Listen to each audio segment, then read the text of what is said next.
Seperti yang saya hormati, diharap kembali untuk berdiri untuk memulai segmen yang kelima ini.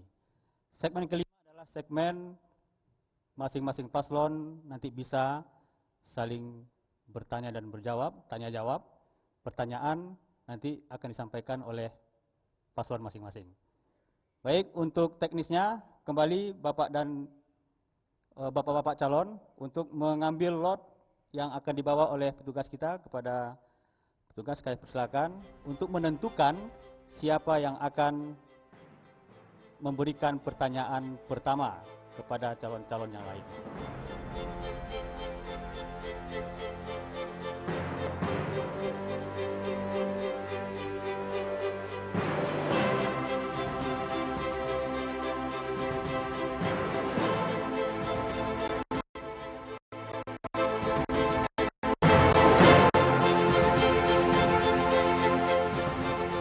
Baik, yang mendapatkan nomor urut pertama adalah paslon nomor urut 3. Kemudian selanjutnya paslon nomor urut 2 karena mendapatkan bola nomor 2. Dan terakhir nanti paslon nomor urut 2 karena mendapat bola nomor 3. Bola boleh dikembalikan.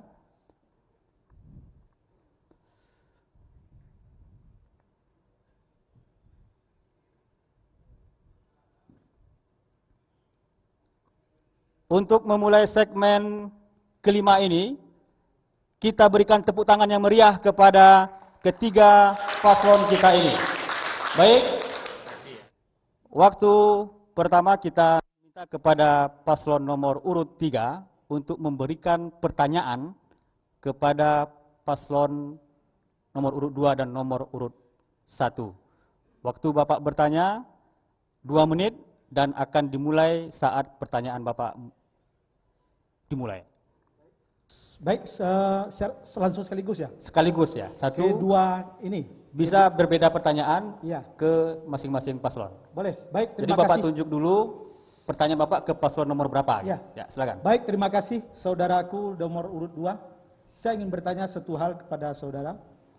Pertama, kondisi Solok Selatan itu yang berada di dataran tinggi dan yang bergelombang, dan juga dataran rendah yang basah, dan dimiliki beberapa sungai besar yang ada. Kemudian 60% berada di kawasan hutan. Hari ini, upaya apa yang saudara lakukan untuk masyarakat yang berada di kawasan hutan yang sudah puluhan tahun menduduki untuk sebagai lahan pertanian dan pemukiman mereka? Karena mereka disempitkan oleh HGU yang sudah ada dan juga mereka disempitkan oleh HPH yang sudah ada. Maka dari itu saya menanyakan kepada saudara nomor urut 2, apa upaya dan langkah-langkah yang ingin saudara lakukan terhadap masyarakat kita yang ada di Solok Selatan. Kemudian pertanyaan yang kedua, saya tujukan kepada saudara saya, yaitu pasangan nomor urut 1. Saudaraku yang baik, apa kira-kira langkah-langkah yang saudara lakukan dan ingin saudara kerjakan bahwa hari ini masyarakat Solok Selatan dalam notabene yaitu melakukan illegal mining dan illegal logging gitu di kawasan hutan maupun di bantaran sungai yang ada. Sementara konsesi yang ada di sungai itu telah diberikan kepada pihak lain dan itu merupakan kebutuhan rakyat Solok Selatan hampir 50% yang berusaha menambang untuk menutupi kebutuhannya. Lalu apa langkah yang akan saudara lakukan baik terhadap masyarakat maupun lingkungan yang sudah rusak ataupun kepada pemilik izin yang tidak ada kepastian dan juga tidak ada memberikan manfaat kepada masyarakat maupun pemerintah Solok Selatan. Demikian, terima kasih. Finalis. Baik, sudah selesai Pak? Waktu sudah habis. Baik, kita minta kepada paslon nomor urut 2, karena tadi memang nomor urut 2 di awal, untuk menjawab pertanyaan dari paslon nomor urut 1. Silakan dimulai Pak, waktu dimulai waktu Bapak berbicara. Kabupaten Solok Selatan memang merupakan kabupaten yang cukup luas, lebih kurang 350.000 hektar. Namun sebagaimana disampaikan tadi, 230.000 hektarnya adalah kawasan hutan dan hanya 120.000 hektar saja yang kawasan APL. Nah, ini memang situasi yang tidak menguntungkan karena sedikit sekali space atau lahan yang bisa digunakan untuk budidaya untuk pertanian, untuk perkebunan rakyat dan sebagainya. Nah, oleh sebab itu tentu langkah-langkah yang harus kita upayakan di samping kawasan hutan yang begitu luas yang mendominasi hampir 68% dari total luas Kabupaten Solok Selatan, juga 60.000 hektar dari kawasan APL yang ada adalah HGU yang sudah diberikan dalam bentuk konsesi kepada pemegang-pemegang HGU. Nah, ini dua persoalan. Jadi persoalan yang pertama yang berkaitan dengan kawasan hutan yang luasnya 230.000 hektar itu memang ini sesuatu yang sulit karena persoalannya adalah terkait dengan kewenangan, karena persoalan kehutanan itu merupakan kewenangan pemerintah pusat. Namun kita sudah berupaya dan sesuai juga dengan kebijakan dari Presiden atau pemerintah pusat dengan adanya reformasi agraria termasuk TORA, yaitu reformasi agraria di bidang kehutanan, di mana sebagian dari kawasan hutan itu diturunkan statusnya untuk bisa menjadi kawasan APL yang bisa dikelola oleh masyarakat. Nah, alhamdulillah pada tahun yang lalu sebetulnya sudah terjadi upaya untuk menurunkan status kawasan hutan di beberapa nagari di Solok Selatan. Nah, kemudian terhadap HGU yang luasnya hampir 60.000 hektar itu, ini juga ada kebijakan pemerintah pusat. Waktu sudah habis, Bapak. Kita lanjut ke, ya mohon maaf, waktu sudah habis. Kita lanjut ke paslon nomor urut 1. Silakan dijawab pertanyaan dari paslon nomor urut 3. Waktu dimulai saat Bapak berbicara. Baik, tentang hutan itu adalah kewenangan pemerintah pusat dan provinsi. Sebagai kita daerah Kabupaten Solok Selatan, karena itu adalah kebutuhan dari masyarakat, adalah kehidupan rakyat Solok Selatan, tentu kita tidak bisa mengabaikan bahwa aturan regulasi yang terletak, undang-undang itu adalah pemerintah pusat, dan di suatu sisi dilemahnya, dan itu adalah kebutuhan rakyat dan masyarakat Solok Selatan. Dan di bidang masalah sungai yang semua sebagian masyarakat Solok Selatan yang hidup di bantaran sungai itu, makanya kita harus mendorong pemerintah provinsi, pemerintah pusat dan memberikan laporan bagaimana solusinya. Dan untuk persoalan ini sementara ini adalah hutan, sungai harus dilindungi dan masyarakat harus dilindungi, dan ini antara pemerintah daerah, provinsi dan pusat harus duduk satu meja, dan kita harus melaporkan kondisi real yang ada di kabupaten dan di daerah kita. Dan ini tidak bisa kita berlepas dan melepaskan tanggung jawab terhadap masyarakat, pemerintah provinsi dan pemerintah pusat. Dan ini adalah tanggung jawab kita semua. Baik, kami tambahkan masalah illegal logging merupakan kewenangan kehutanan, illegal mining merupakan pertambangan, sedangkan sungai besar melakukan dari Kementerian PU, semuanya kewenangan pusat. Namun kita berupaya untuk bagaimana mengkomunikasikan supaya apa yang menjadi kebutuhan masyarakat bisa terlayani dengan baik. Karena di sanalah tempat hidupnya, hajat hidup orang banyak. Karena itu bagaimana kita bisa mendudukkan satu meja agar masyarakat dapat hidup di tempat itu. Terima kasih. Terima kasih, waktu sudah habis. Dan selanjutnya kita minta ke paslon nomor urut 3 untuk memberikan tanggapan atas jawaban dari paslon nomor urut 2 dan nomor urut 1. Waktu Bapak dimulai sejak Bapak berbicara. Baik, terima kasih karena saya yang menanya tadi, mesti saya mengklarifikasi kembali gitu. Untuk jawaban dari saudaraku nomor urut 2, saya rasa masih mengambang dan harus ada kepastian gitu. Pertama, yang berada di kawasan hutan, yang menduduki kawasan hutan yang selama bertahun-tahun, bahkan puluhan tahun, yang tidak ada kepastian hak, mesti kita berikan hak mereka dan kita ajukan ke pusat gitu. Sesuai dengan Undang-Undang UU PA yang tertulis dalam Undang-Undang UU PA itu, bahwasanya minimal 15 tahun mereka menduduki tempat itu mesti diberikan hak oleh negara gitu. Itu yang kedua gitu. Terus ke pasal nomor urut 1 juga. Ya, silakan. Dan nomor urut 1 juga masih ada kekurangan, yaitu seperti masalah hutan tadi gitu. Hutan itu berdasarkan Undang-Undang 41 itu telah dirubah menjadi 3 karakter gitu. Pertama adalah hutan negara, 2 hutan hak, ketiga hutan adat gitu. Dan ini pastikan mana yang hutan hak dan mana yang hutan adat. Bisa jadi hutan negara itu berada dalam hutan adat gitu. Karena di Sumatera Barat ini tidak ada hutan yang tidak ada pemiliknya, ataupun tidak ada hutan yang tidak bertuan. Maka saya minta progres saudara, bagaimana keterlibatan hutan adat di dalam implementasi untuk pembangunan Kabupaten Solok Selatan ke depan. Terima kasih. Ada tambahan, Bapak calon Bupati? Cukup? Waktu sudah habis.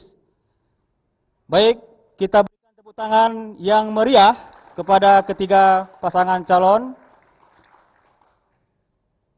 Baiklah, kita lanjut ke paslon yang memegang bola nomor 2. Paslon nomor urut 1. Silakan Bapak, boleh bertanya ke paslon nomor urut 2 dan nomor urut 3. Terserah mana yang akan Bapak pilih dulu. Waktu dimulai sejak Bapak berbicara. Baik, mungkin kita menanyakan kepada paslon nomor urut 2.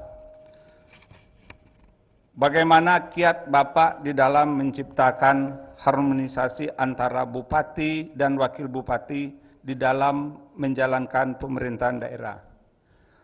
Dan untuk paslon nomor 3, kami menanyakan bagaimana langkah Bapak menciptakan hubungan kerja antara lembaga eksekutif dan lembaga legislatif dalam mendapatkan dukungan politik dalam mengambil kebijakan pembangunan Kabupaten Solok Selatan.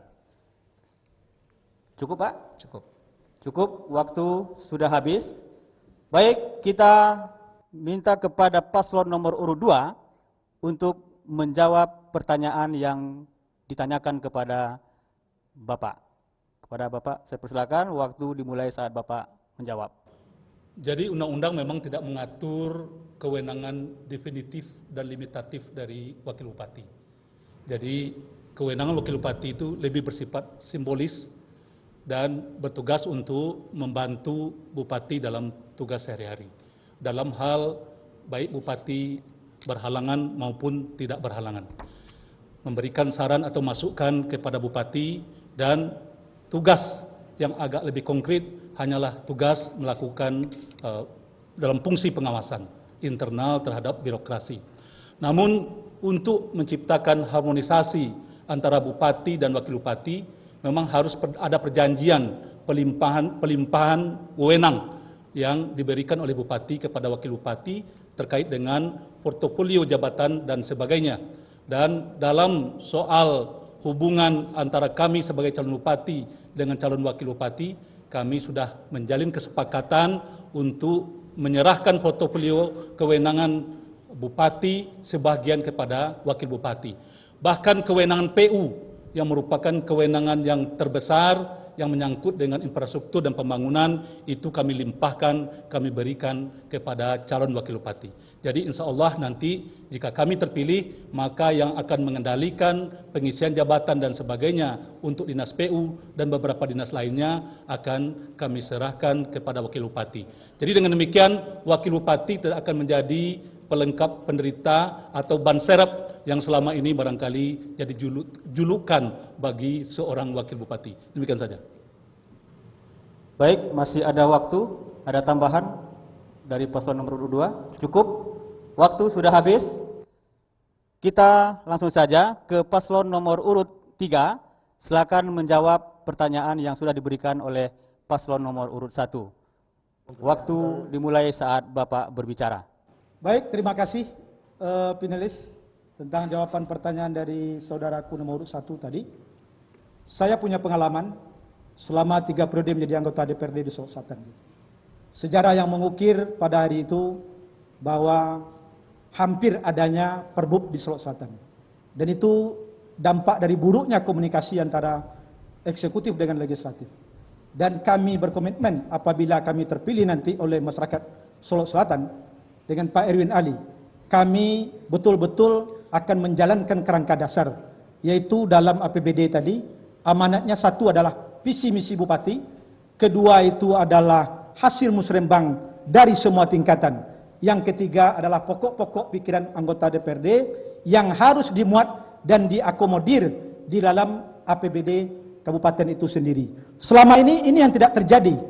Antara eksekutif dan legislatif itu berebut kepentingan, seolah-olah eksekutif legislatif ini hanyalah sebagai pelengkap penderita. Itu yang saya alami selama 3 periode ini gitu.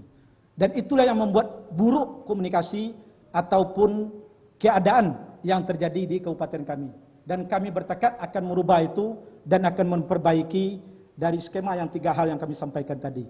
Insya Allah ini mujarab untuk kondusifnya Kabupaten Solok Selatan ke depan. Amin. Ya Rabbal Alamin. Ada tambahan? Cukup, waktu sudah habis, dan langsung saja kita minta kepada paslon nomor urut 1 untuk menanggapi kedua jawaban yang sudah diberikan. Waktu Bapak 2 menit dimulai saat Bapak berbicara. Baik, tentang Bupati dan Wakil Bupati, karena Bupati itu dengan Wakil Bupati itu satu paket. Dan keputusan memang itu Wakil Bupati itu membantu. Tapi dalam membantu bukan, yang penting adalah saling keterbukaan. Bagi kami berdua dengan Pak Yulian Epi, soal tidak ada mengambil keputusan berdua, menjalankan berdua, dan keputusan ini yang penting niat awal itu membangun Kabupaten Solok Selatan. Dan karena Bupati itu adalah sendiri dan Wakil itu ada, yang wajib itu ya di dalam undang-undang maju jadi Bupati itu berpasangan. Ada Bupati dan ada Wakil Bupati. Soal keputusan tentu kita musyawarahkan, tidak perlu Wakil Bupati untuk membuat surat pernyataan atau surat nikah pula berdua, enggak perlu gitu. Yang jelas bagaimana apa yang dimaukan oleh Wakil Bupati dan Bupati harus mengikuti. Dan kami berdua berpasangan dengan Pak Yulian Epi, apapun yang dilakukan semuanya atas niat dari kami berdua bahwa kami di Kabupaten Solok Selatan itu adalah tempat pengabdian dan inilah yang harus kami lakukan. Dan kami tidak akan, insya Allah sesuai dengan kebutuhan, kepentingan dan kesepakatan kami bahwa kami maju berdua adalah untuk pengabdian, bukan untuk membagi kewenangan di Kabupaten Solok Selatan. Baik, kami tambahkan sedikit. Kekuatan pemerintah itu sangat didukung oleh kekuatan legislator dan DPRD. Artinya kalau di pemerintah sama-sama dengan DPRD yang sepakat untuk membangun, artinya saling keselarasan akan kuat. Namun kalau berbeda, ini akan jadi persaingan yang tidak bagus. Baik, waktu sudah habis. Kita beri tepuk tangan yang meriah kembali untuk ketiga pasangan calon ini. Kemudian langsung saja kita minta kepada paslon nomor urut 2 untuk bertanya ke kedua paslon lainnya. Kepada Bapak, kami persilakan untuk bertanya kepada paslon yang mana terlebih dahulu. Silakan Pak, waktu kami mulai, waktu Bapak berbicara. Ke paslon nomor urut 3. Jadi kami ulangi sebetulnya pernyataan yang sudah kami sampaikan tadi, yaitu berkaitan dengan Undang-Undang Perkebunan yang terbaru, di mana ada salah satu pasal yang menyatakan bahwa 20% dari HGU wajib dienklav untuk plasma bagi masyarakat. Nah, jadi tidak boleh dicarikan lahan yang lain di luar HGU itu karena perintahnya adalah wajib begitu. Dan ini adalah salah satu solusi untuk bagaimana kita memperoleh lahan pertanian untuk masyarakat. Sebagaimana tadi data menunjukkan bahwa 60.000 hektar lahan HGU di Solok Selatan, dan kalau di enklav 20%-nya, maka akan ada 12.500 hektar tanah atau lahan yang bisa diberikan kepada masyarakat. Jadi yang saya pertanyakan di sini, bagaimana pendapat saudara tentang Undang-Undang Perkebunan yang mewajibkan pemegang HGU untuk mengenklav 20% lahannya untuk plasma? Cukup Pak? Ya. Baik, waktu sudah habis. Langsung pertanyaan ke paslon nomor urut 1, Pak. Ya, dalam administrasi negara, jadi pejabat publik itu ada instrumen untuk membuat keputusan atau melahirkan kebijakan.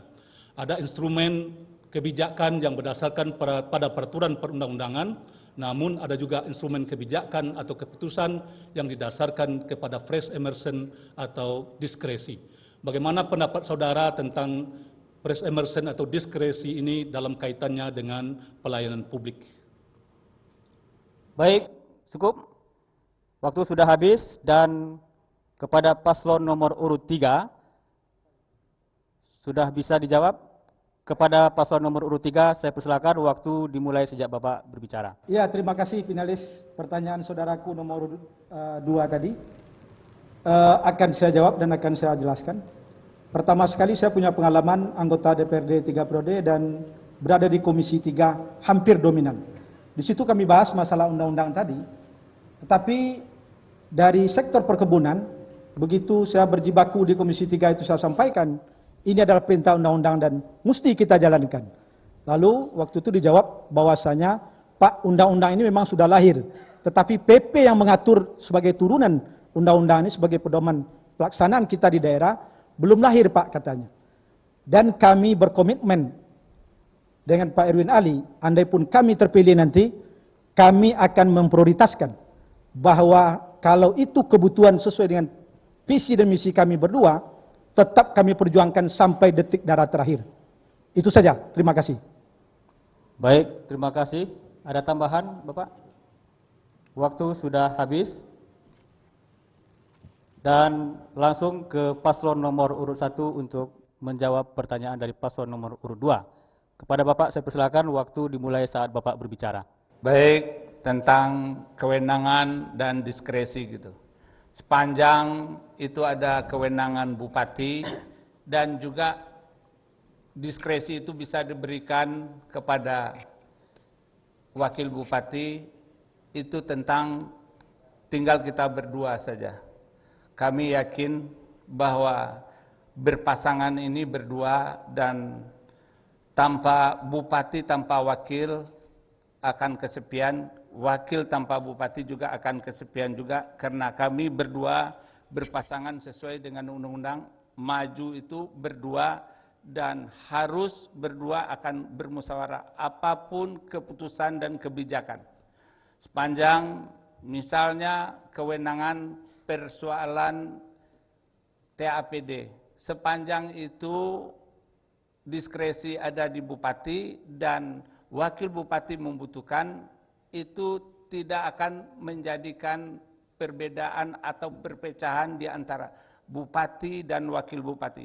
Pada intinya kami maju berdua, ini adalah pengabdian dan teknis itu sesuai dengan undang-undang, apakah diskresi atau kewenangan. Kalau itu memang dibolehkan wakil bupati dan bupati harus memberikan gitu. Baik, kami tambahkan sedikit. Sesuai dengan Undang-Undang 23 tentang pemerintahan daerah dan juga ada tentang Undang-Undang 30 tentang administrasi pemerintahan dan juga ada Undang-Undang 25 dan 17 tentang pelayanan publik. Artinya sebuah aturan sudah ada regulasi. Namun dalam kondisi yang ada diskresi, tentu kita harus musyawarah dan mufakat bersama. Kalau diskresi ini adalah untuk kebaikan bersama-sama. Artinya memang ada kondisi yang harus dilakukan, tentu harus dirapatkan di masyarakat satu meja. Artinya untuk kehidupan masyarakat banyak. Saya sekian, terima kasih. Terima kasih. Waktu sudah habis dan silakan pasangan calon nomor urut 2 untuk menanggapi jawaban yang sudah diberikan. Jadi berkaitan dengan peraturan pelaksana berupa peraturan pemerintah, tidak semua isi atau substansi undang-undang itu ditindaklanjuti dengan peraturan pemerintah. Jadi undang-undang atau pasal-pasal dari undang-undang yang memang diperintahkan untuk dilaksanakan atau ditindaklanjuti dengan peraturan pemerintah, itulah yang ditindaklanjuti dengan peraturan pemerintah. Tapi pasal-pasal yang sudah bersifat limitatif, maka itu tidak perlu dilanjutkan dengan peraturan pemerintah. Jadi tidak perlu menunggu peraturan pemerintah. Pasal tentang kewajiban dari pemegang HGU untuk mengenklav 20% dari lahan HGU-nya untuk plasma bagi masyarakat itu tidak ada memuat ketentuan tentang peraturan pelaksana berupa peraturan pemerintah. Jadi tidak perlu menunggu peraturan pemerintah. Sehingga ketika kami membentuk tim untuk menelusuri hak atas tanah atau hak atas plasma tersebut, perusahaan sebetulnya sudah mengalah begitu dan sudah menyepakati untuk mengenklav 20% lahannya untuk masyarakat tanpa syarat. Namun yang terjadi sekarang di daerah Abai justru dialihkan kepada lahan lain sehingga masyarakat harus dibebani untuk penggantian atau pembebasan lahan yang dibebankan kepada petani plasma. Itu adalah sesuatu yang tidak sesuai dengan peraturan perundang-undangan. Ada tambahan? Waktu masih ada? Cukup, Pak? Cukup, waktu sudah habis. Dan demikianlah segmen kelima, segmen tanya jawab yang sudah kita saksikan bersama. Kita beri tepuk tangan yang meriah untuk ketiga pasangan calon. Memang waktu agak terasa